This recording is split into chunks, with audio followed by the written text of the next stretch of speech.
Maïtao Viu a quitté son labo parisien à l'Institut de myologie pour sensibiliser ses élèves en troisième au rôle de l'Association française contre les myopathies, à l'avancée de la recherche en thérapie génique et thérapie cellulaire et à son métier de chercheuse.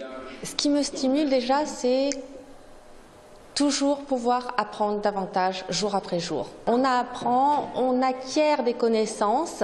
Avec ces connaissances-là, on aide à la recherche. On estime aujourd'hui qu'il existe entre 6 000 et 8 000 maladies d'origine génétique différentes qui touchent 3 millions de personnes en France. Les gènes mutent, pourquoi? On ne sait pas. Généralement, il y a un problème au niveau du codage de lecture dans l'ADN.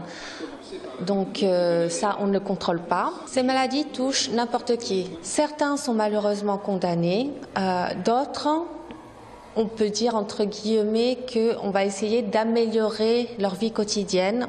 Et pour certains, on essaie de les guérir. Il y a 15 ans, la thérapie génique a soigné pour la première fois. C'était des bébés bulles. Privés de défense immunitaire, ils vivaient cloîtrés dans des enceintes stériles. Aujourd'hui, une centaine de bébés à travers le monde sont sortis de leurs bulles. Dernièrement, la recherche a progressé dans la myopathie de Duchenne qui condamne ceux qui en sont atteints à vivre en fauteuil roulant.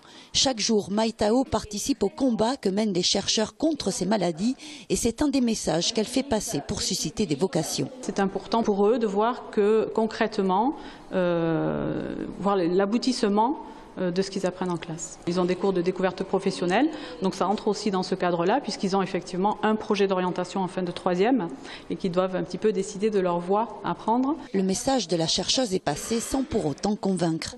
Être assis, chercher, non, ça m'intéresse pas. Ça prend trop de temps. Même si c'est pas ce que je veux faire plus tard, c'est intéressant, je trouve.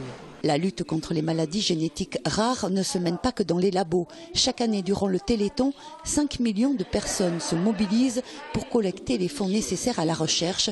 Coup d'envoi le 5 décembre.